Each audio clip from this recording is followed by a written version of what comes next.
Hello बच्चों, welcome back to Gaurav Kathuria classes. तो भाइयों, आज की वीडियो में हम एनसीईआरटी की एक्सरसाइज 4.3 सॉल्व करने वाले हैं। अब इसमें फर्स्ट क्वेश्चन में ये कह रहा है कि ये जो क्वेश्चंस हैं हमको कंप्लीटिंग द स्क्वायर से सॉल्व करने हैं, ठीक है। और ये मेथड सीबीएसई ने काट दिया इस साल सिलेबस से। पढ़ा तो मैंने आपको दिया ही, आपको आता तो होगा ही। प्रैक्टिस करनी है तो आप उससे सॉल्व कर सकते हो। बाकी क्योंकि इस बार कट गया है सिलेबस से, तो आप इसको क्वाड्रेटिक फार्मूला से या मिड टर्म स्प्लिटिंग से कैसे भी कर लो। अब क्वाड्रेटिक फार्मूला आपके लिए नया है, आपने नया सीखा है, तो उसकी जितनी ज़्यादा प्रैक्टिस करो उतना बेटर है। तो हम इन सबको क्वाड्रेटिक फार्मूला से ही करेंगे, ठीक है। तो वो कह रहा है रूट्स फाइंड करने हैं इफ़ एग्जिस्ट। मैंने आपको बताया था रूट्स तभी एग्जिस्ट करेंगे जब बी स्क्वायर माइनस 4ac जो है वो पॉजिटिव हो या ज़ीरो हो, है ना। क्या करेंगे, हम निकालेंगे बी स्क्वायर माइनस 4ac। वैसे इसे डिस्क्रिमिनेंट बोलते हैं, बट वो नेक्स्ट टॉपिक पे पढ़ेंगे हम अगली एक्सरसाइज में। फिलहाल आप इसको ऐसे ही करो, बी स्क्वायर माइनस 4ac निकालो। जैसे ये वाली हमारी इक्वेशन है, इसमें b क्या है, जो x का कोफिशिएंट है, कितना है, -7। फिर 4, a क्या होता है, जो x स्क्वायर का कोफिशिएंट है यानी 2, और c क्या है, 3, ठीक है ना, जो हमारी कांस्टेंट टर्म है। तो इसको सॉल्व करते हैं। ये आ गया 49 माइनस 24, ठीक है, 25 आ गया ये। तो पॉजिटिव आ रहा है ना। बी स्क्वायर माइनस 4ac क्या आ रहा है, पॉजिटिव। तो रूट्स एग्जिस्ट करेंगे। अगर ये नेगेटिव आता तो रूट्स एग्जिस्ट नहीं करते। अब ये हो गया, अब हम रूट्स निकाल सकते हैं। अब हमें फॉर्मूला तो पता ही है, क्वाड्रेटिक फार्मूला है ना। क्या है, minus B plus minus square root of B square minus 4ac upon 2a। तो b कितना है, -7, ठीक है, प्लस माइनस ये बी स्क्वायर माइनस 4ac की वैल्यू हम निकाल चुके हैं 25, और नीचे क्या है, 2a। a 2 था, है ना, a जो है वो 2 है। तो कितना आ गया भाई, ये आ गया 7 प्लस माइनस 5 अपॉन 4, ठीक है ना। तो एक बार क्या करेंगे, हम 7 प्लस 5 अपॉन 4 ले लेंगे। 7 प्लस 5 कितना होता है, 12 अपॉन 4। एक बार क्या करेंगे, 7 माइनस 5 ले लेंगे, तो वो 2 हो जाएगा, तो 2 अपॉन 4। तो दो रूट्स आ गए ना अपने, ये कट गया, देखो 3 आ गया, ये 1/2 आ गया। तो दो रूट्स आ गए, एक आ गया 3, एक आ गया 1/2, ठीक है। अब सेकंड वाला करके देखते हैं। तो इसमें भी पहले चेक कर लेंगे रूट्स एग्जिस्ट कर रहे हैं कि नहीं कर रहे हैं ना। वही बी स्क्वायर माइनस 4ac निकाल लेंगे। तो b कितना है भाई, x का कोफिशिएंट कितना है, 1 है, 1 का स्क्वायर माइनस 4, a कितना है भाई, x स्क्वायर का कोफिशिएंट 2 है, c कितना है, जो कांस्टेंट टर्म है, -4। कर लो भाई कैलकुलेट, 1 प्लस 32 है ना, 33 आ गया। फिर से पॉजिटिव आ रहा है, पॉजिटिव आ रहा है, इसका मतलब रूट्स एग्जिस्ट करेंगे, है ना। अब रूट्स निकाल लेंगे हम, फॉर्मूला हमें पता ही है, क्या है भाई, x equals to minus B plus minus square root of B square minus 4ac upon 2a। b की वैल्यू दिख ही रही है, 1 है, और बी स्क्वायर माइनस 4ac पूरा सॉल्व किया ही था, 33। और नीचे क्या भाइयों, 2 इंटू a अपना 2 है। तो क्या दिख गया आपने, x equals to -1 plus minus square root of 33 upon 4, ठीक है। अब इसको फर्दर सॉल्व करने की ज़रूरत नहीं है, ये 33 का स्क्वायर रूट आपको निकालने की ज़रूरत नहीं है। यहाँ पे कोई परफेक्ट स्क्वायर नंबर हो जिसका स्क्वायर रूट पूरा एक नेचुरल नंबर निकले तो ही करना है आपने, ठीक है। इसको सॉल्व करने की ज़रूरत नहीं है, ऐसे ही छोड़ सकते हो। हाँ, ज़्यादा चाहो तो आप ऐसे दो अलग अलग रूट्स दिखा सकते हो, -1 प्लस स्क्वायर रूट 33 अपॉन 4, और एक -1 माइनस स्क्वायर रूट 33 अपॉन 4। ऐसे दोनों एक साथ भी लिख दोगे तो कोई फ़र्क नहीं पड़ेगा, क्वेश्चन हो चुका है, ठीक है। अगला करते हैं, निकाल लेते हैं इसमें भी पहले बी स्क्वायर माइनस 4ac है ना, बी स्क्वायर माइनस 4ac। तो b है 4√3, 4 square root of 3 minus 4, a है हमारे पास 4 और c है 3, ठीक है। तो ये हो गया 4 स्क्वायर कितना होता है भाई 16 इंटू 3 48, 48 माइनस 48 ज़ीरो आ गया। ठीक है, नेगेटिव तो नहीं आ रहा ना, रूट्स एग्जिस्ट करेंगे। जब भी बी स्क्वायर माइनस 4ac की वैल्यू ज़ीरो आ जाएगी तो रूट्स एग्जिस्ट करेंगे, नेगेटिव आएगी तो नहीं करेंगे। ज़ीरो आएगी तो भी एग्जिस्ट करेंगे, ज़ीरो से बड़ी आएगी तो भी एग्जिस्ट करेंगे, ज़ीरो से छोटी यानी नेगेटिव आएगी तो एग्जिस्ट नहीं करेंगे। और एक बात और बता देता हूँ, ज़ीरो आते हैं तो दोनों रूट्स इक्वल होते हैं। कैसे, देखो अभी दिखेगा आपको भाई। x जो होता है वो क्या फॉर्मूला है, minus B plus minus square root of B square minus 4ac upon 2a, correct है। देखो आप ए बी सी की वैल्यू छोड़ो जो भी है, अगर आपका B square minus 4ac zero है, इसको मैं यहाँ पे ज़ीरो रख दूँ तो minus B plus minus square root of zero upon 2a ये आ गया, है ना। तो अगर आप दो अलग अलग वैल्यू लोगे, एक लोगे minus B plus zero upon 2a, एक लोगे minus B minus zero upon 2a। भाई ज़ीरो तो प्लस कर लो माइनस कर लो, क्या फ़र्क पड़ेगा, ज़ीरो का स्क्वायर रूट ज़ीरो ही होता है ना। तो दोनों जगह ही देखो आपका आंसर क्या आ रहा है, minus B by 2a minus B by 2a। तो आपके दोनों जो रूट्स हैं वो सेम ही होंगे। ऐसा नहीं कहते एक रूट है, हम कहते हैं दो रूट्स हैं, दोनों सेम है, दोनों इक्वल है। बस अब बी और ए की वैल्यू डाल दो, बी है 4√3, ए है 4, है ना।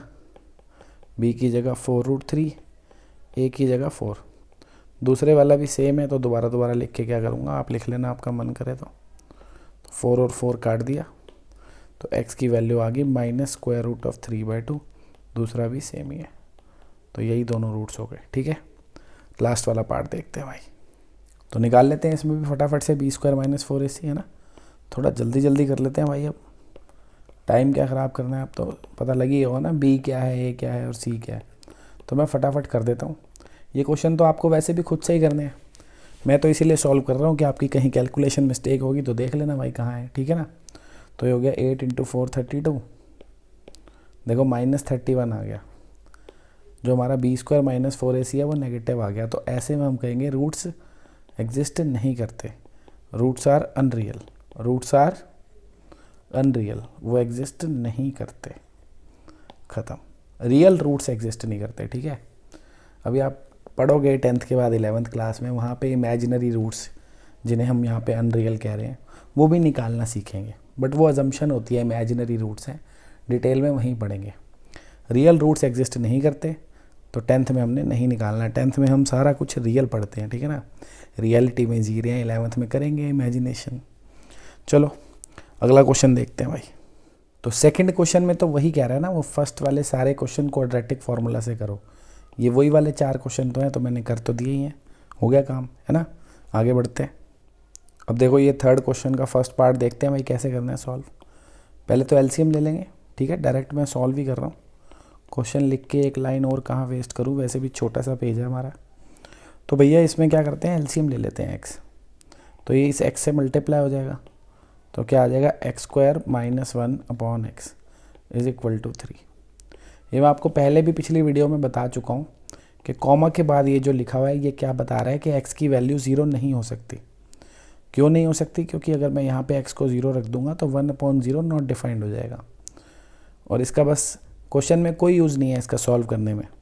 एंड में अगर गलती से आपका आंसर 0 आ रहा होगा तो आप उसको रिजेक्ट कर दोगे, क्योंकि क्वेश्चन में ही बोला गया एक्स 0 नहीं हो सकता। बस इतना ध्यान रखना है।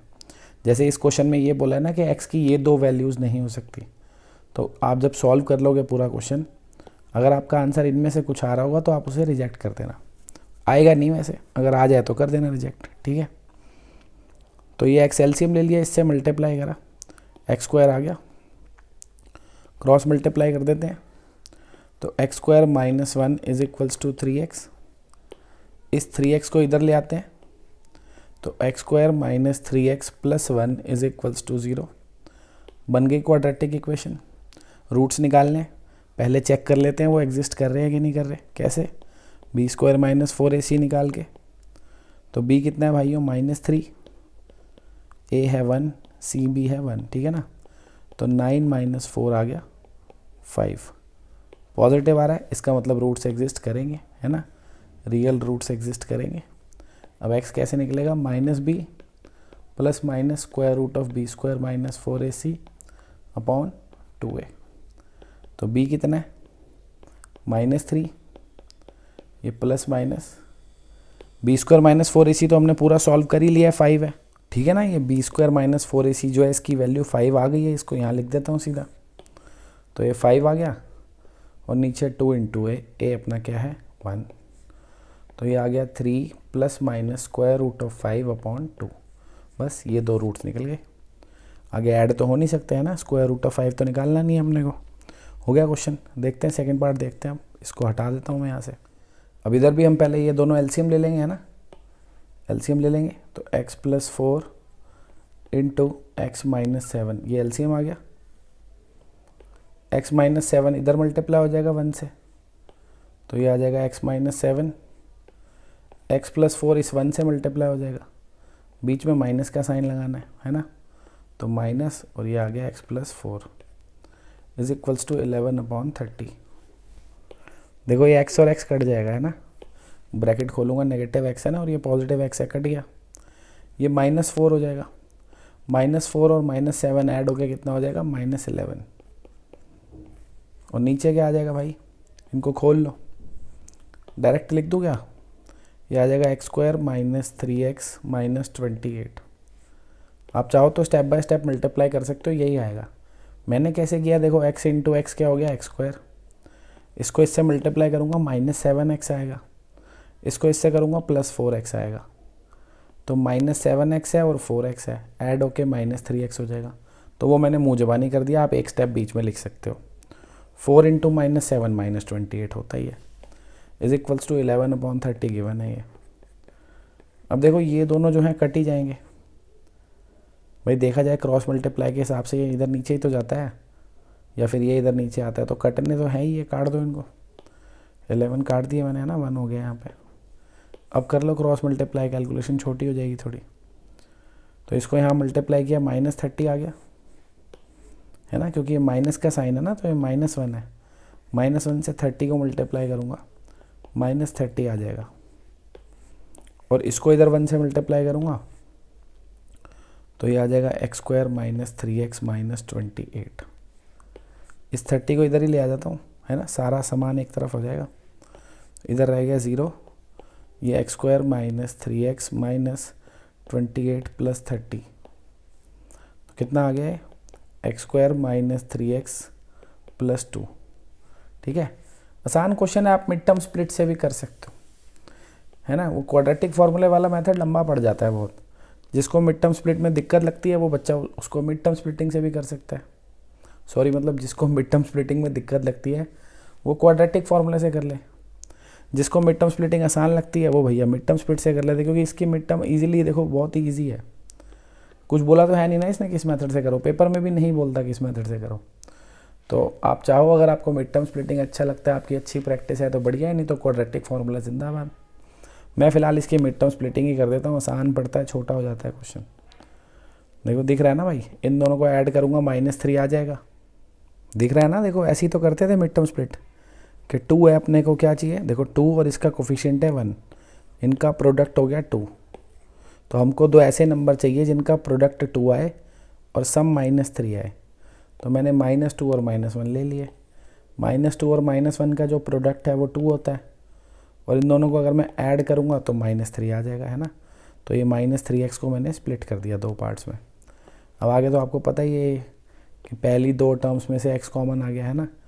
कितना तो करा दिया पीछे भी, पॉलिनोमियल्स में भी करा आपने, शायद 9th में भी करा होगा, बहुत प्रैक्टिस होगी इसकी। तो अब इस स्टेप को मैं एक एक करके बार बार समझाता रहूँगा, वीडियो बेकार में लंबी हो जाएगी।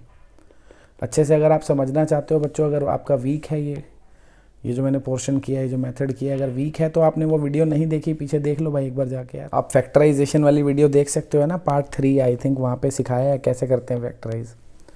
अब ये दोनों का प्रोडक्ट 0 है तो हम क्या कहते हैं कि या तो x - 2 0 होगा या फिर x - 1 0 होगा, ऐसे ही करते हैं ना, कि x = 2 और x = 1। हो गया क्वेश्चन ख़त्म।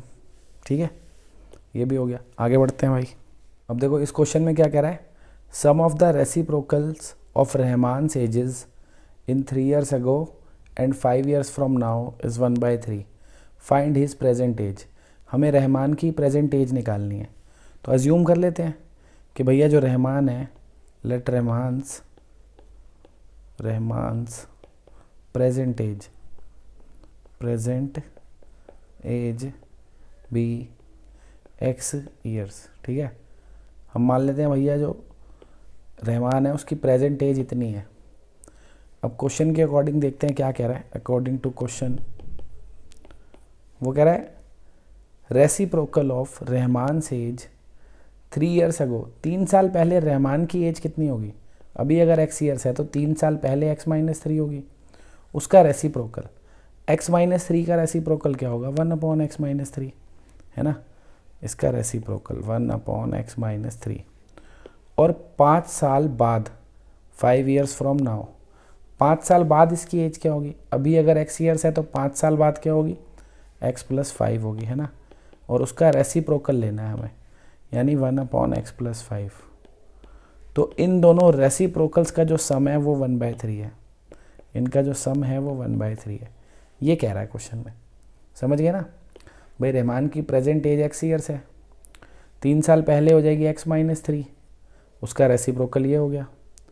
5 साल बाद हो जाएगी x+5, उसका रेसिप्रोकल ये हो गया। इन दोनों के रेसिप्रोकल्स का, ये जो रेसिप्रोकल्स आए हैं इनका सम है 1/3। अब हमें x फाइंड करना है, उसकी प्रेजेंट एज। अब तो हो ही जाएगा, एलसीएम ले लो भाई। तो x-3 इंटू x+5, क्या किया हमने? ये x+5 को 1 से मल्टीप्लाई किया, प्लस ये x-3 को 1 से मल्टीप्लाई किया, इज इक्वल्स टू 1/3। ठीक है ना। तो अब देखो ये x और x ऐड हो जाएंगे, है ना। ये वाला x और ये वाला x ऐड होएगा, कितना हो जाएगा? 2x हो जाएगा। ये 5-3 कितना हो जाएगा? 2। नीचे हम इनको मल्टीप्लाई कर लेंगे, तो x इंटू एक्स क्या हो गया? x²। देखो वही डायरेक्ट ही कर रहा हूँ मैं, ठीक है, आप डायरेक्ट भी लिख सकते हो। देखो x इंटू एक्स हो गया x²। x को 5 से करोगे, देखो 5x आएगा, आप मन में ही कर सकते हो। ये x को 5 से करूँगा 5x आएगा, इसको इससे करूँगा -3x आएगा। 5x में से 3x माइनस करूँगा 2x बचेगा, है ना। तो वो काम थोड़ा बच जाता है। आप आदत डालोगे, प्रैक्टिस हो जाएगी, आप भी डायरेक्ट फटाफट लिख लोगे। मैं आपको समझा रहा हूँ तो इतना टाइम लग रहा है, वरना बस ये नंबर देख के बंदा लिख देता है। -3 है, +5 है, +2x आ जाएगा, ख़त्म। इसको इससे मल्टीप्लाई करा, -15 आ गया, इज इक्वल्स टू 1/3। अब क्रॉस मल्टीप्लाई कर लो भाई, ठीक है ना, कर लेते हैं। तो इसको 1 से करूँगा, एज इट इज़ आ जाएगा x² + 2x - 15। और इसको 3 से करेंगे तो ये आ जाएगा 6x + 6। ठीक है, सारा सामान एक तरफ कर लेते हैं, इसको इधर ही ले आते हैं। तो x² + 2x - 15 - 6x - 6 = 0। तो x² - 4x - 21 = 0। ठीक है, फिर से आप चाहो तो मिड टर्म स्प्लिट कर लो, क्वाड्रेटिक फार्मूला लगा लो, जो आपका दिल करे। पहले पार्ट में मैंने काफ़ी क्वेश्चन आपको क्वाड्रेटिक फार्मूला से करके दिखा दिए। मुझे पर्सनली मिड टर्म स्प्लिट ठीक लगता है, फैक्टराइजेशन फटाफट हो जाता है, तो मैं उसी से कर रहा हूँ मेरे भाइयों। ठीक है, आप जिस मर्जी से कर सकते हैं। मेरे को दिख रहा है, मेरे को प्रोडक्ट -21 चाहिए, सम चाहिए -4। तो अगर मैं -7 और 3 ले लूँ तो देखो इनको ऐड करूँगा तो -4 आ जाएगा, इनको मल्टीप्लाई करूँगा -21 आ जाएगा। मेरे फैक्टर्स हो गए। तो -7x + 3x कर लिया। ठीक है, अब वही x कॉमन ले लिया, ये हो गया x - 7, 3 कॉमन x - 7, पता ही होगा ये सब तो, है ना। फिर x - 7 कॉमन ले लिया, x + 3। फिर से कहूँगा नहीं पता है तो भाई पार्ट 3 देख लो इस चैप्टर में, वहाँ पे सिखाया है सब कुछ, ये तसल्ली से सारे स्टेप्स बताए हुए हैं। अब ये इन दोनों का प्रोडक्ट 0 है। एक बार आप इसको 0 रखोगे तो आपको x क्या मिलेगा? 7। एक बार आप इसको 0 रखोगे तो आपको x मिलेगा -3, है ना। अब x क्या था यहाँ पे? x एज है बंदे की, एज नेगेटिव तो नहीं हो सकती, तो इसको तो रिजेक्ट कर देंगे हम, ये हो जाएगा, है ना। तो रहमान की प्रेजेंट एज क्या हो जाएगी? 7 ईयर्स। फाइनल आंसर क्या आ गया? 7 ईयर्स। ठीक है, आगे बढ़ते हैं। अब देखो इस क्वेश्चन में क्या कह रहा है, ये कह रहा है क्लास टेस्ट में the sum of Shefali's marks in mathematics and English is 30। Shefali के मार्क्स मैथ्स और इंग्लिश में टोटल 30 आए हैं, दोनों का सम जो है। ठीक है, तो अगर बच्चों आप मान लो कि उसके मैथ्स में x मार्क्स आए हैं, मैथ्स में x मार्क्स आए हैं उसके, तो इंग्लिश में कितने होंगे भाई? इंग्लिश में कितने होंगे? कुछ मेरे प्यारे भाई बहन बता ही नहीं पा रहे कितने होंगे। और अगर मैं अभी उनको यूँ कह देता ना कि भैया उसके टोटल 30 मार्क्स हैं, जिसमें से मैथ्स में उसके 14 मार्क्स हैं, तो बोलो इंग्लिश में कितने होंगे? वो झट से बता देंगे 16 होंगे, क्योंकि सम 30 है ना। दोनों का सम कितना है? 30 है। जैसे दोनों का सम बोला है 30 है, मैं बोल दूँ एक में 10 है तो दूसरे में आप फटाफट बता दोगे 20 ही होंगे जी, क्योंकि सम 30 है। तो जब भैया सम 30 है और एक में x है, तो दूसरे में कैसे निकलेंगे? 30 में से x को माइनस करो, यही तो कर रहे हो, और क्या कर रहे हो भाई? जब बोला था टोटल 30 है, एक 10 है, तो दूसरा आपने कैसे बताया था? 30 में से 10 को माइनस करके ही तो बताया था ना 20 आ रहा है। ऐसे ही जब टोटल 30 है, एक में x मार्क्स है, तो दूसरे में क्या होंगे? 30 माइनस एक्स। तो इंग्लिश में कितने हो जाएंगे मेरे भाई? 30 माइनस एक्स, इतने मार्क्स। ठीक है ना, ऐसा हमने एज्यूम कर लिया, ये अजम्पशन हो गई हमारी। आप देख लो, चाहे आप इनको ऐड करोगे x को और 30 माइनस एक्स को, तो 30 तो आएगा ना, वही तो बोल रहा है कि सम 30 है। ठीक है, अब आगे उसने थोड़ा अपने मन की कुछ बात करी है कि अगर उसके 2 मार्क्स ज़्यादा आए होते मैथ्स में और इंग्लिश में 3 मार्क्स कम आए होते, तो उसके मार्क्स का जो प्रोडक्ट था वो कितना हो जाता? 210। ठीक है, क्या बोल रहा है भाई वो? क्वेश्चन के हिसाब से क्या बोल रहा है? अकॉर्डिंग टू क्वेश्चन, कि मैथ्स में अगर उसके 2 मार्क्स ज़्यादा आए होते, पहले x थे ना, अगर 2 ज़्यादा आए होते, मतलब x+2 आए होते, और इंग्लिश में 3 कम आए होते। इंग्लिश में पहले इतने थे ना, उससे 3 कम कर दो। कितने कम कर दो? 3 कम। 30 माइनस एक्स में से 3 कम कर दो। मैथ्स में 2 ज़्यादा कर दिए, इंग्लिश में 3 कम कर दिए, तो इन दोनों मार्क्स का जो प्रोडक्ट होगा वो कितना हो जाएगा? 210। दिस और दिस, इन दोनों का जो प्रोडक्ट होगा वो कितना हो जाएगा? 210। ऐसा बोल रहा है। सॉल्व कर लो भाई इसको। x+2, देखो ये 30 माइनस 3 कितना हो जाएगा? 27। 27 माइनस एक्स, सही है ना। फिर से देखो, आप ऐसे कर सकते हो कि इसको इससे करोगे 27x माइनस 2x, तो ये आ जाएगा 25x। आप इजीली स्टेप बाय स्टेप भी ब्रैकेट्स खोल सकते हो, जैसे आपको अच्छा लगता है। ठीक है, दिस इंटू दिस करेंगे 54 आ जाएगा, और दिस इंटू दिस करेंगे माइनस एक्स स्क्वायर आ जाएगा। और ये मैंने अपने मन से यहाँ पे 0 पता नहीं कैसे लिख दिया, ये तो 210 था। तो ऐसे रास्ते में आते आते लोग कुछ भी कर देते हैं। ठीक है, ऐसे तुम मत करना भाई, नंबर कट जाएंगे। 210 है तो 210 ही रहेगा। ठीक है, लिख देते हैं भाई एज इट इज़। अब क्या करते हैं, सारा का सारा सामान उठा के उधर ले जाते हैं, या 210 को इधर ले आओ, जो मर्जी कर लो, जैसे तुम्हारा दिल करे। ठीक है, मैं ये सारा इसलिए वहाँ ले जा रहा हूँ क्योंकि एक्स स्क्वायर नेगेटिव है, उधर जाके पॉजिटिव हो जाएगा। करने को मैं इसको यहाँ लाता, उसके बाद माइनस कॉमन लेता, लंबा हो जाते, एक स्टेप फालतू करना पड़ता। जनरली क्या करते हैं हम लोग, एक्स स्क्वायर का कोफिशिएंट पॉजिटिव रखते हैं ताकि मिड टर्म स्प्लिट बच्चा इजीली कर पाए। बाकी करने को तो कैसे भी कर सकते हैं, धीरे धीरे परफेक्शन आ जाएगा, फिर आपको फ़र्क नहीं पड़ेगा इसके आगे माइनस है प्लस है, आप सब कुछ कर लोगे, धीरे धीरे आएगा परफेक्शन, हौले हौले। ठीक है, तो भैया सारा सामान मैं उधर ले जा रहा हूँ फ़िलहाल।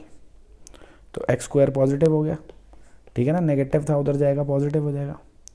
25x भी उधर जाएगा नेगेटिव हो जाएगा। ये 54 भी उधर जाके माइनस हो जाएगा। तो 210 में से आप 54 माइनस करोगे तो 156 आ जाएगा। जहाँ तक मुझे आइडिया 156 ही आएगा। ठीक है, अब हम इसकी मिड टर्म स्प्लिट कर सकते हैं।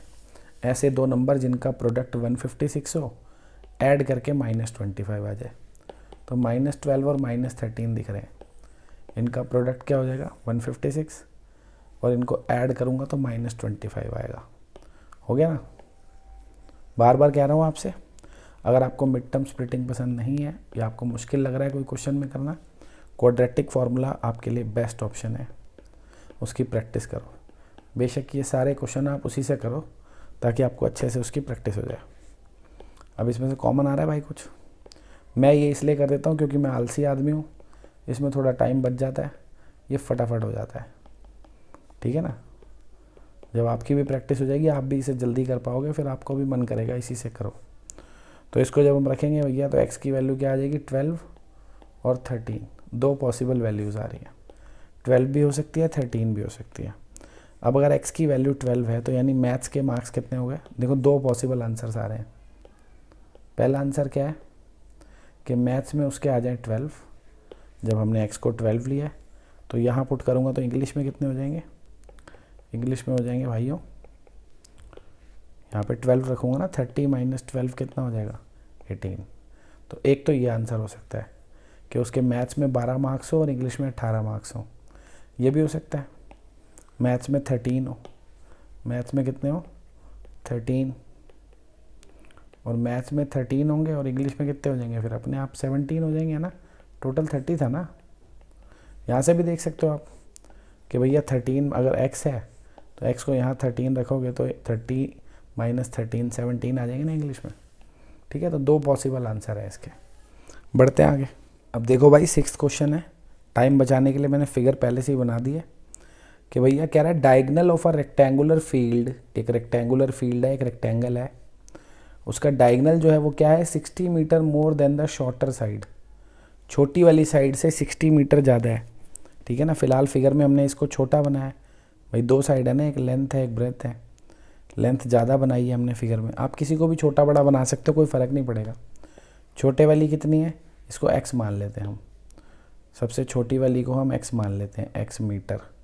ठीक है, तो कह रहा है डायगनल 60 मीटर ज़्यादा है इससे, छोटी वाली साइड की जो लेंथ है उससे 60 मीटर ज़्यादा है डायगनल, तो डायगनल हो जाएगा ना x प्लस 60 मीटर। सही है ना, अगर छोटी वाली को हमने x मीटर लिया है, उससे 60 ज़्यादा है तो x प्लस 60 हो गया। कह रहे जो लॉन्गर साइड है, जो रेक्टेंगल की लॉन्गर साइड है वो 30 मीटर ज़्यादा है शॉर्टर साइड से। ये लॉन्गर वाली जो साइड है ये शॉर्टर वाली से 30 ज़्यादा है, 30 ज़्यादा है, तो x प्लस 30 हो गई है ना। अब वो हमसे पूछ रहा है साइड्स बताओ भाई रेक्टेंगल की, तो उसके लिए x निकालना पड़ेगा, है ना। तो आपको एक राइट एंगल ट्रायंगल दिख रहा है, आप इसमें पाइथागोरस थ्योरम अप्लाई कर सकते हो, है ना। Hypotenuse square equals to perpendicular square plus base square, तो पाइथागोरस थ्योरम लगाओगे काम हो जाएगा। Hypotenuse square is equals to perpendicular square plus base का स्क्वायर। सही है ना। अब ये a plus B whole square का फॉर्मूला सबको पता है, A square plus B square, 60 का स्क्वायर कितना हो जाएगा? 3600 प्लस 2ab 120x आ जाएगा, है ना। और इधर ये वाला x स्क्वायर तो एज इट इज चिपका देंगे, इसको खोल लेते हैं फिर से a plus B whole square को, तो a square plus B square 900 हो जाएगा प्लस 2ab 60x। ठीक है, देखो एक एक्स स्क्वायर और एक एक्स स्क्वायर तो काट ही दो, ये उधर आके माइनस ही तो होगा ना, तो कटना तो है ही। ये दोनों टर्म्स भी उठा के इधर ले आता हूँ, तो इधर क्या बचेगा भाई? 0 equals to X square plus 900 plus 60x minus 3600 minus 120x। सही है, ये दोनों टर्म्स उस साइड ले गया, नेगेटिव हो गई। अब क्या आ गया? फाइनल इक्वेशन क्या आ गई अपनी? एक्स स्क्वायर, ठीक है ना, ये वाला X square as it is, ये 60x में से 120x को माइनस करूँगा तो कितना आ जाएगा? माइनस 60x, और ये 900 को उधर माइनस 900 में से 3600 माइनस करेंगे तो माइनस 2700 आ जाएगा, है ना, इज इक्वल्स टू 0। अब हमें क्या करना है? इसकी मिड टर्म स्प्लिट करनी है। 90 और 30 दिख रहा है, सिंपल, माइनस 90 और 30 लूँगा, इनको मल्टीप्लाई करूँगा 2700 आ जाएगा, है ना, नेगेटिव 2700, और इनको ऐड करूँगा तो माइनस 60 आ जाएगा। सही है, तो X square minus 90x plus 30x minus 2700 is equals to 0। x common, ये आ गया जी x minus 90, 30 common, x minus 90, x minus 90 अपने को कॉमन दिख रहा है, x प्लस 30 रह गया। अब x माइनस 90 को 0 रखेंगे और एक बार x प्लस 30 को 0 रखेंगे, तो एक x की वैल्यू 90 दिख गई, एक x की वैल्यू माइनस 30 दिख गई, है ना। अब माइनस 30 तो नहीं हो सकती, साइड कैसे नेगेटिव हो सकती है, तो इसको तो हम रिजेक्ट कर देंगे, यानी x की वैल्यू होगी 90, उसने साइड्स पूछी थी, ठीक है ना, साइड्स, दोनों साइड्स बतानी होगी, शॉर्टर वाली भी लॉन्गर वाली भी। तो जो शॉर्टर साइड है, छोटी वाली जो है, वो कितनी हो जाएगी, x मीटर ही तो थी ना, 90 आया x, 90 मीटर हो गई। और जो लॉन्गर थी, लॉन्गर वाली क्या हो जाएगी भाई, ये है x + 30 है ना, तो x को 90 डालूंगा, 90 + 30 कितना हो जाएगा, 120। तो लॉन्गर वाली 120 हो गई। क्वेश्चन में डायगोनल पूछा नहीं है, पूछा होगा तो डायगोनल भी लिख देना, 150 हो जाएगा ना। तो ऐसे लिख के आना है एंड में, नहीं तो कई टीचर उसका भी नंबर काट लेते हैं। बच्चे सोचते हैं यहाँ करा क्वेश्चन ख़त्म हो गया, भाई जो उसने पूछा है वो तो लिखा हो एंड में, ठीक है ना। आगे बढ़ते हैं। अब देखो क्या कह रहा है इस क्वेश्चन में, कह रहा है the difference of squares of 2 numbers is 180। दो नंबर की स्क्वायर का डिफरेंस 180 है। तो एक नंबर बड़ा होगा एक छोटा होगा, ऑब्वियस है। दोनों नंबर बराबर तो नहीं हो सकते, बराबर होते तो डिफरेंस तो 0 आता है ना। तो जब दो नंबर के डिफरेंस हमें दे रखा है तो ऑब्वियस है एक बड़ा होगा एक छोटा होगा। तो आप ऐसे एज्यूम कर लो कि जो स्मॉलर नंबर है उसको कुछ एज्यूम कर लो, जो लार्जर है उसको भी कुछ एज्यूम कर लो, ठीक है। स्मॉलर नंबर लार्जर नंबर दोनों को कुछ कुछ एज्यूम कर लो, एक को x ले लो एक को y ले लो, किसी को भी x किसी को भी y ले सकते हो आप, कोई दिक्कत वाली बात नहीं है, ठीक है। अब ये कह रहा है दोनों की स्क्वायर का डिफरेंस क्या है, 180। तो ऑब्वियस है बड़े में से ही छोटा माइनस करेंगे, है ना। तो बड़े वाले का स्क्वायर यानी y का स्क्वायर माइनस छोटे वाले का स्क्वायर यानी x का स्क्वायर इज इक्वल्स टू 180। ये हमें दिया हुआ है, पहली लाइन में ये बात लिखी हुई है।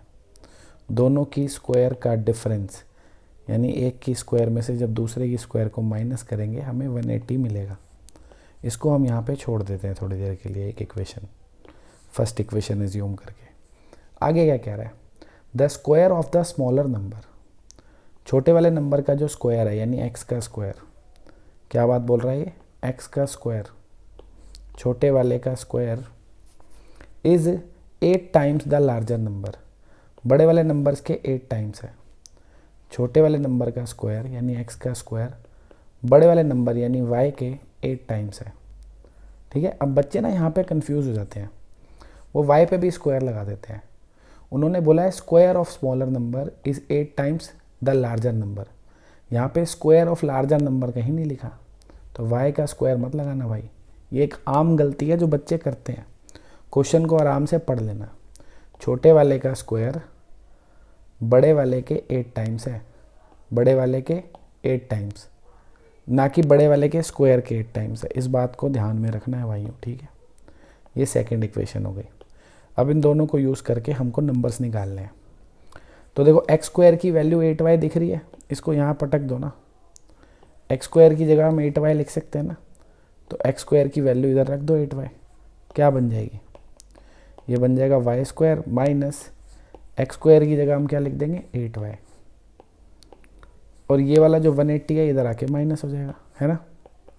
बस कर लो भाई सॉल्व, जिस मर्जी मेथड से कर लो, मैं तो वही मिड टर्म स्प्लिट ही करने वाला हूँ, ठीक है ना। मैं तो मिड टर्म स्प्लिट करने वाला हूँ। 18 × 10 सिंपल फैक्टर्स दिख रहे हैं, 18y + 10y दिख रहे हैं ना, 18 × 10 180 होता है। तो अब कर लो भैया, आप कॉमन शॉमन लो और इसको सॉल्व कर लो। y common y - 18, 10 common y - 18, ठीक है ना। तो यहाँ से क्या निकल गया, ये y - 18 और y + 10। तो y की दो वैल्यूज़ आ रही है, एक तो 18 आ जाएगी, है ना, इसको हम 0 के इक्वल रखेंगे, y 18 आ जाएगा, और इसको 0 के इक्वल रखेंगे तो y क्या आ जाएगा, -10 आ जाएगा, ठीक है। y क्या आ जाएगा भाइयों, -10। तो अब देखो यहाँ से y की दो वैल्यूज़ दिख रही है, दोनों में से कोई भी हो सकती है कि नहीं, क्योंकि क्वेश्चन में थोड़ी बोला है कि नंबर्स पॉजिटिव है कि नेगेटिव है। लेकिन एक चीज़ हमें पता लग रही है यहाँ पर, आप ध्यान से अगर देखो x स्क्वायर किसके इक्वल है, 8y के। अगर मैं इसको यहाँ नीचे ले आऊँ तो x स्क्वायर अपॉन 8 क्या हो जाएगा, y। तो आपको y किसके इक्वल दिख रहा है, x स्क्वायर अपॉन 8। तो क्या कभी y नेगेटिव हो सकता है, नहीं हो सकता। x तो पॉजिटिव नेगेटिव कुछ भी हो सकता है, पर जब मैं उसका स्क्वायर करूँगा रिजल्ट क्या आएगा, पॉजिटिव आएगा। फिर 8 से डिवाइड करूँगा, जो भी आएगा पॉजिटिव ही आएगा, है ना। क्योंकि y किसके इक्वल है, एक्स स्क्वायर अपॉन 8 के, और एक्स स्क्वायर कभी भी नेगेटिव नहीं हो सकता, चाहे x पॉजिटिव हो चाहे नेगेटिव हो, एक्स स्क्वायर हमेशा क्या होगा, पॉजिटिव। फिर उसको 8 से डिवाइड करूँगा तो y की वैल्यू हमेशा क्या आएगी, पॉजिटिव। इसलिए इससे हमें पता चल गया कि भैया y नेगेटिव नहीं हो सकता, y क्या होगा, पॉजिटिव। तो इसलिए y की नेगेटिव वैल्यू रिजेक्ट हो जाएगी, सिर्फ पॉजिटिव वाली बचेगी। y तो 18 हो गया। x पॉजिटिव नेगेटिव कुछ भी हो सकता है, उसके बारे में हमें पता नहीं लग रहा क्वेश्चन से। तो y को यहाँ 18 रखेंगे, x निकल जाएगा। देखो एक्स स्क्वायर कितना है, 8 इंटू वाई, लिखा है ना 8 इंटू वाई, वाई को 18 लिख दो तो 8 इंटू 18 हो गया, तो एक्स स्क्वायर आ गया 144। तो x की वैल्यू क्या आ गई, +-12। तो x दोनों में से कुछ भी हो सकता है। तो मतलब हमारा जो बड़े वाला नंबर है वो तो 18 हो गया, छोटे वाला नंबर +12 भी हो सकता है, -12 भी हो सकता है। ठीक है, बढ़ते हैं आगे। अब देखो मेरे भाई, इसमें क्या कह रहा है ये, कह रहा है ट्रेन है 360 किलोमीटर ट्रैवल करती है एक यूनिफॉर्म स्पीड पे। ठीक है, अगर उसकी स्पीड 5 किलोमीटर पर आवर ज़्यादा हो, बढ़ जाए, ठीक है ना, हम बढ़ा दें स्पीड को 5 किलोमीटर पर आवर से, तो उसको 1 घंटा कम लगेगा ये सेम डिस्टेंस कवर करने में। तो हमें उसकी जो नॉर्मल स्पीड है वो निकालनी है ट्रेन की। ठीक है, तो ट्रेन की स्पीड हम एज्यूम कर लेते हैं, पहले स्पीड ऑफ ट्रेन क्या एज्यूम कर लेते हैं भाइयों, x है ना, अपना साथी है पुराना x। तो स्पीड ऑफ ट्रेन हमने एज्यूम कर ली, क्या है जी, x किलोमीटर पर आवर। अब डिस्टेंस कितना ट्रैवल करती है वो, 360 किलोमीटर। तो टाइम कितना लगता होगा उसको, कितना टाइम लगता होगा भाइयों, time to cover 360 kilometre, 360 kilometre at this speed, at x kilometre per hour. कितना टाइम लगता होगा भाइयों, टाइम का फॉर्मूला तो पता ही होगा ना यार, ये भी बताऊं, टाइम होता है डिस्टेंस अपॉन स्पीड। तो जब डिस्टेंस पता है, स्पीड पता है, तो टाइम निकालने में क्या है मेरे भाई, इतना डिस्टेंस कवर करना है इस स्पीड पे, टाइम कितना लगेगा, डिस्टेंस अपॉन स्पीड। ये रहा डिस्टेंस, ये रही स्पीड, तो टाइम लगा मेरे भाइयों 360 अपॉन x, इतने आवर्स टाइम लग गया है ना। तो उस ट्रेन को जनरली इतना डिस्टेंस कवर करने में अपनी यूनिफॉर्म स्पीड से इतना टाइम लगता है। अब क्वेश्चन में उसने करा ड्रामा, उसने कहा अगर स्पीड को बढ़ा दें, कितना कर दें, 5 किलोमीटर पर आवर और बढ़ा दें, स्पीड जो आपने x लिया उसको 5 बढ़ा दो, तो अब नया टाइम क्या लगेगा बताओ, सेम डिस्टेंस कवर करना है, time to cover 360 kilometre at x + 5 kilometre per hour. Speed तो हमने क्या करा, बढ़ा दी, पहले x थी अब x + 5 कर दी, डिस्टेंस सेम ही है, कितना टाइम लगेगा, वही फॉर्मूला डिस्टेंस अपॉन स्पीड, ये डिस्टेंस ये स्पीड, कितना टाइम लगा, 360 अपॉन x + 5 है ना। अगर वो x की स्पीड से जाएगी तो इतना टाइम लगेगा, x + 5 की स्पीड से जाएगी तो इतना टाइम लगेगा। ऑब्वियस है जब स्पीड बढ़ेगी तो टाइम तो कम लगेगा, है ना, ये स्पीड बढ़ गई ना, तो ये जो टाइम है वो पहले वाले टाइम से कम है, कितना कम है, 1 घंटा कम है। ये वाला टाइम यानी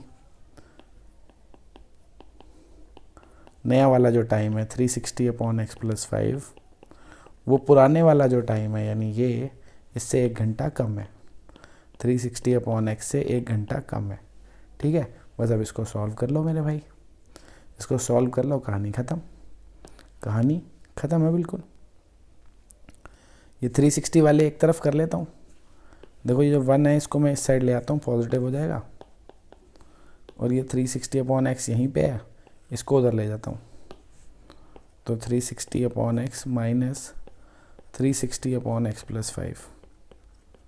ठीक है, एलसीएम ले लेते हैं, इसको इससे मल्टीप्लाई कर देंगे, इसको इससे, क्या आ जाएगा देखो, जब हम एलसीएम लेंगे ये दोनों तो एलसीएम आ जाएंगे, x × x + 5, ऊपर क्या हो जाएगा मेरे भाई, इसको इससे मल्टीप्लाई करूँगा तो ये आ जाएगा 360x प्लस 360 को 5 से मल्टीप्लाई करना है, 180 होता है शायद, है ना, तो 1800 आ जाएगा, हाँ।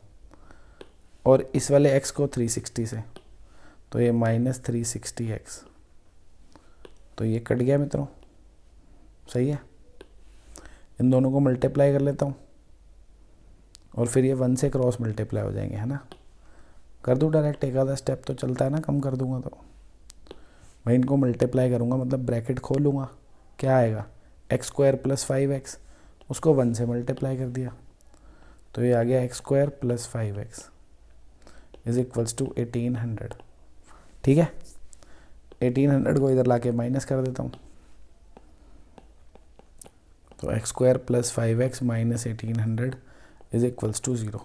अब इसको सॉल्व करना है, तो मिड टर्म स्प्लिट कर सकते हो तो कर लो, वरना डी तो चले गई, जो आपको पसंद हो, है कि नहीं।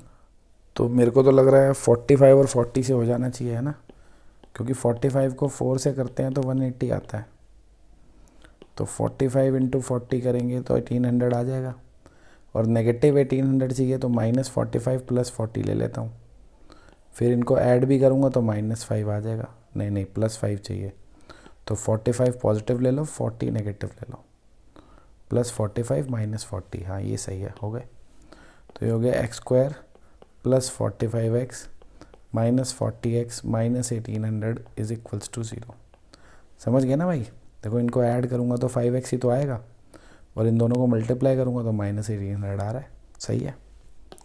कर लो भैया सॉल्व। x + 45 - 40 कॉमन, ये x + 45, तो x + 45 कॉमन और x - 45 बोल रहा हूँ, लिख पता नहीं क्या रहा हूँ मैं। तो भाई थोड़ी जगह बना ले क्या, इसको हटा देता हूँ, चलो फॉर्मूले को। तो x की 2 वैल्यू दिख रही है क्या, अच्छा ये -40 था, मैंने गलती से 45 लिख दिया भाई, इसको ठीक करो, -40 है ना। तो जब हम इसको 0 रखेंगे x की वैल्यू क्या आएगी, -45 आएगी, ठीक है। और जब हम इसको 0 रखेंगे तो x की वैल्यू 40 आएगी, 2 वैल्यूज़ आ गई, है ना।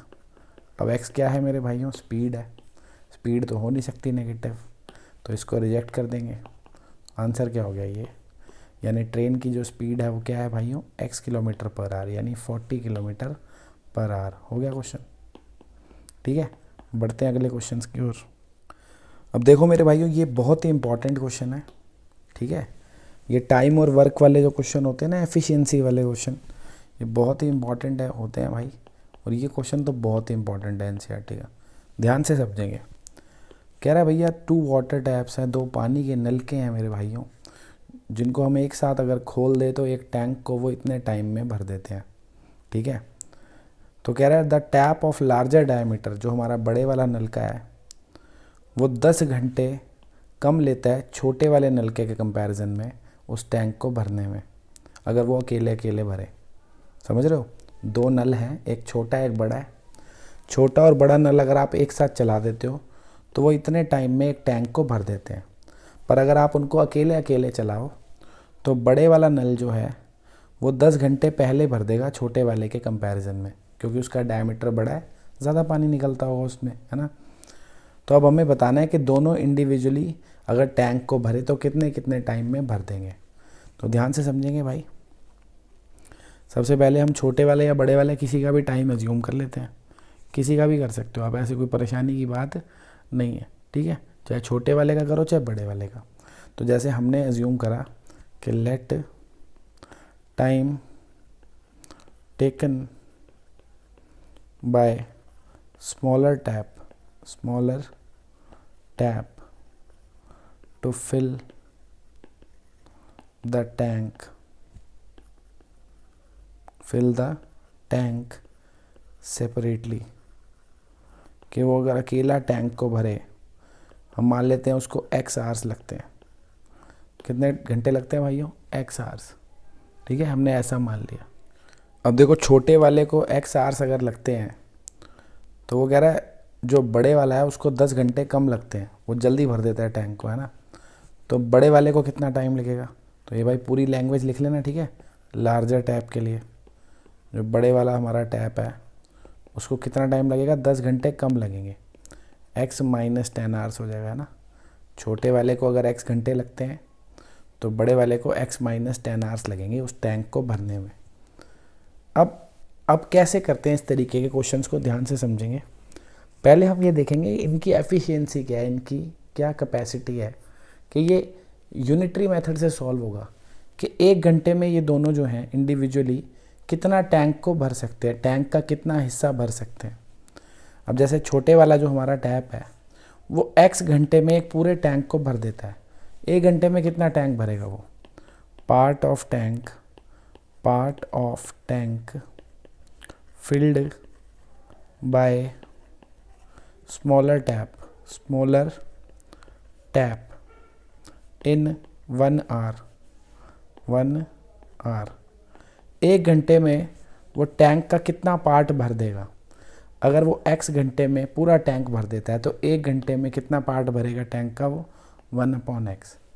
समझे भाई किसी ने आपको कहा 5 घंटे में टैंक को पूरा भर देता है तो 1 घंटे में कितना भरेगा? टैंक का 5वां हिस्सा, 1/5, है ना।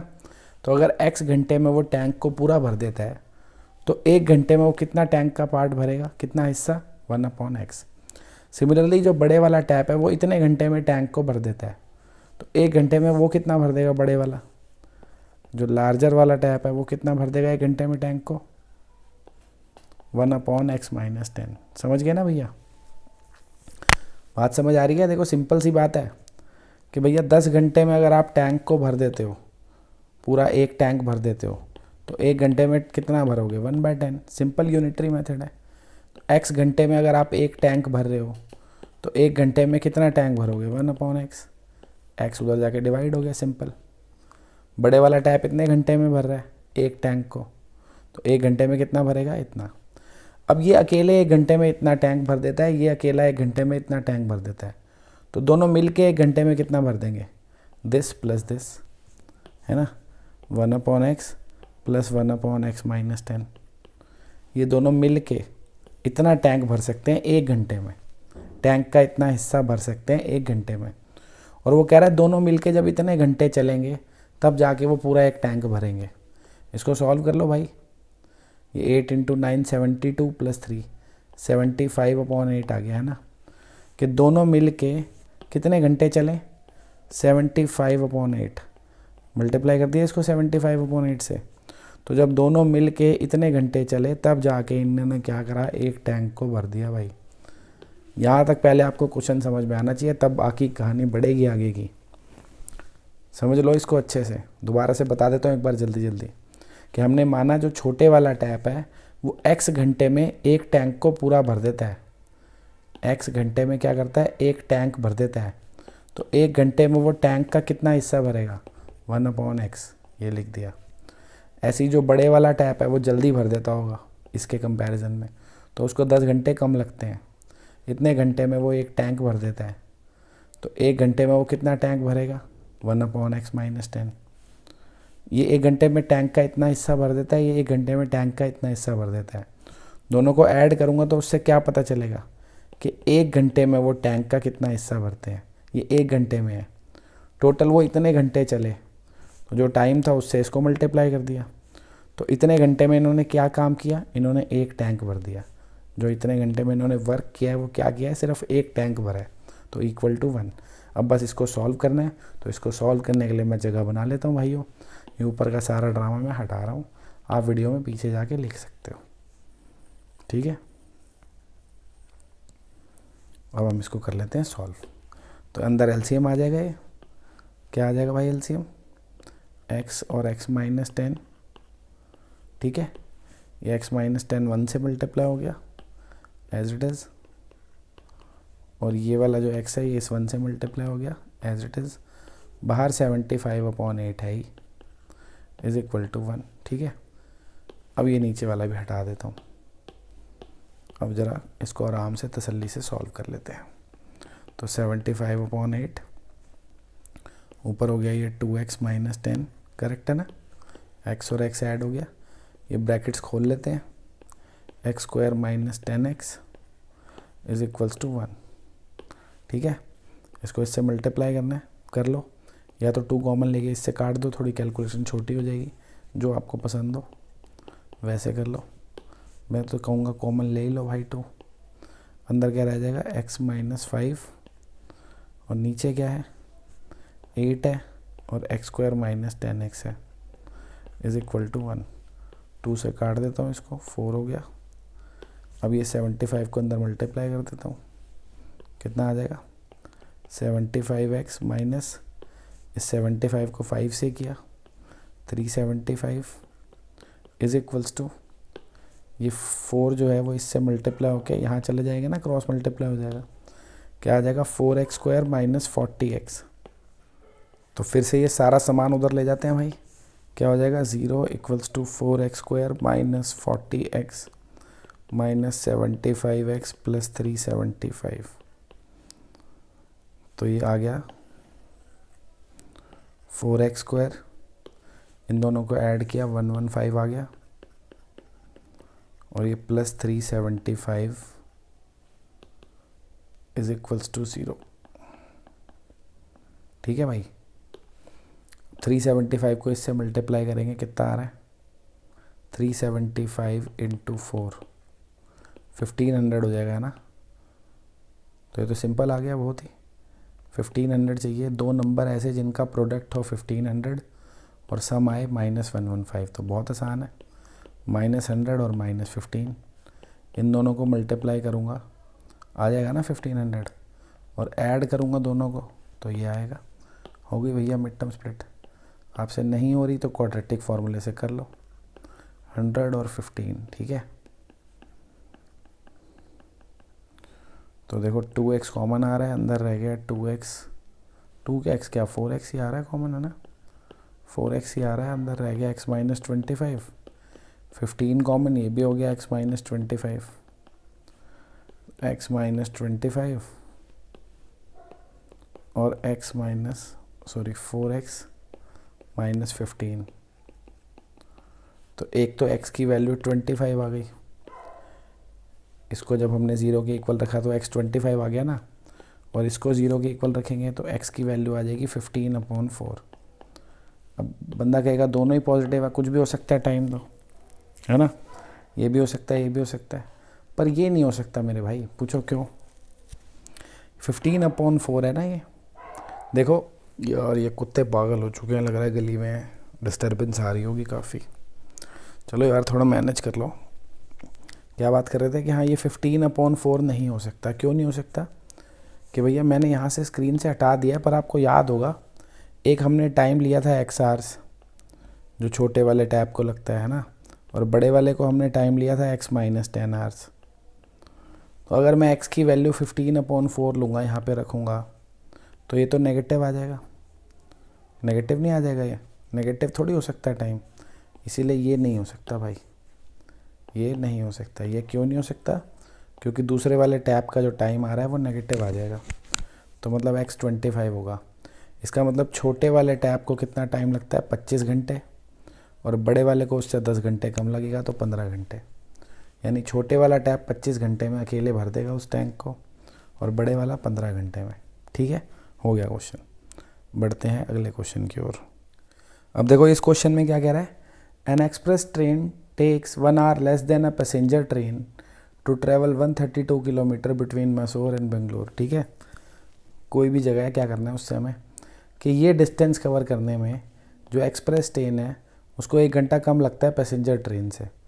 मतलब एक्सप्रेस ट्रेन थोड़ी तेज़ चल रही है ना, पैसेंजर ट्रेन की स्पीड थोड़ी कम है।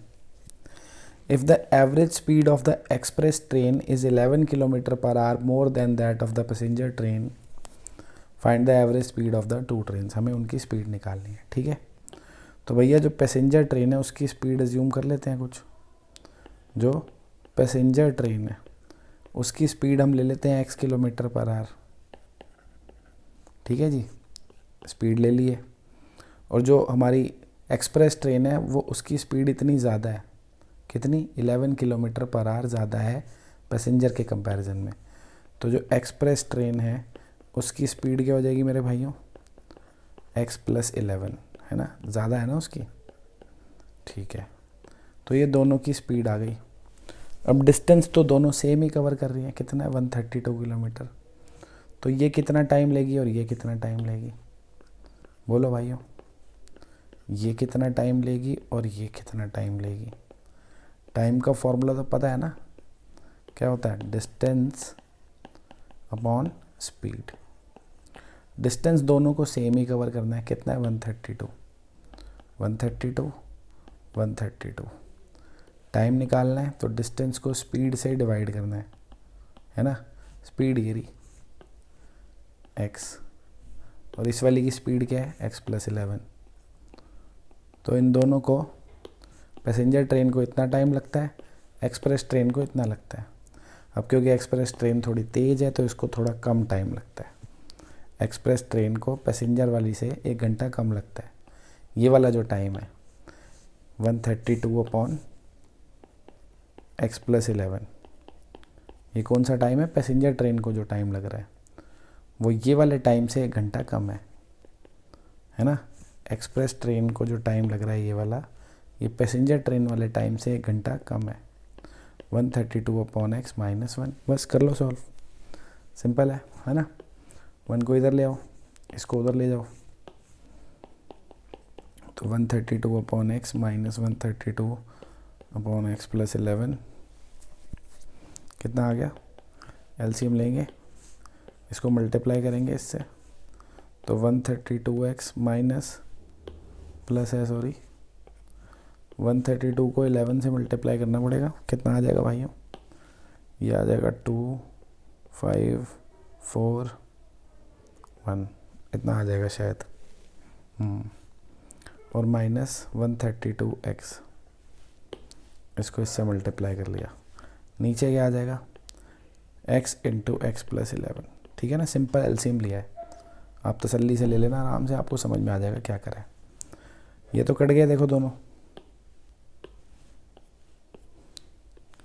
इनको ब्रैकेट्स को खोल के यहाँ क्रॉस मल्टीप्लाई कर देता हूँ। क्या आ जाएगा x² + 11x = 1452। अरे ये पेन कैसे चेंज हो गया यार, वापस ब्लू करो भाई। x² + 11x - 1452। अब देखो ऐसे बड़े बड़े नंबर आ जाते हैं ना तो बंदे का दिमाग ख़राब हो जाता है फिर मिड टर्म स्प्लिट करने में। अगर आप कर लेते हो तो बहुत अच्छी बात है, प्राइम फैक्टराइजेशन करके, है ना। और नहीं कर पाते हो तो क्वाड्रेटिक फार्मूला तो जिंदाबाद है ही। क्या था, -b ± √(b² - 4ac upon 2a), यही था भाई। तो b कितना है अपने पास, 11 है, तो -11 प्लस माइनस ये b² - 4ac लिखना है यहाँ पे। b का स्क्वायर, 11 का स्क्वायर क्या होता है 121, -4 a और c लिखने। a क्या है, इसका कोफिशिएंट 1 है और ये c है ना, तो 1 और ये आ गया -1452। नीचे क्या लिखना है 2a, a तो 1 है ही। अब फिर से अपने को जगह चाहिए थोड़ी सी, तो ये सब हटा देता हूँ मैं, जगह बना लेते हैं भाई। कितना आ जाएगा -11। अच्छा देखो ये माइनस वाला रिजेक्ट ही होना है फाइनली, पूछो क्यों। जब -11 लूँगा और इसको भी नेगेटिव लूँगा तो फाइनल रिजल्ट तो नेगेटिव आएगा, स्पीड कैसे नेगेटिव हो सकती है।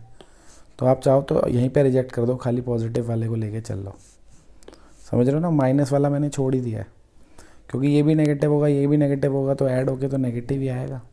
तो वो क्या करना है, लेना है तो ले चलो, एंड में रिजेक्ट कर लेना, एक ही बात है।